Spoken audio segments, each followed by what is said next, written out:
Hey guys, welcome back. In this video, I'll show you how to change your shipping address on AliExpress after payment.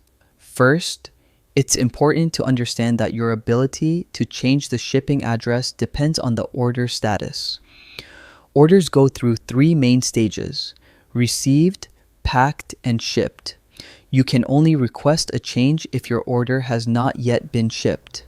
Next, hover over your account name at the top right and click on My Orders. Here, locate the order you want to update.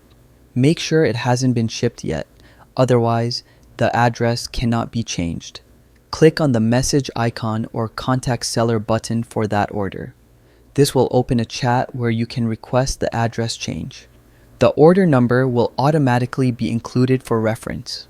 Type a polite message to the seller asking to update your shipping address. Include the new address details. Most sellers will help if the order hasn't been shipped yet, but approval depends on the individual store. Once the seller confirms, your shipping address will be updated. Remember, if the order is already on the way, it's usually too late to change it. Always contact the seller as soon as possible. And that's it. That's how you change your shipping address on AliExpress after payment.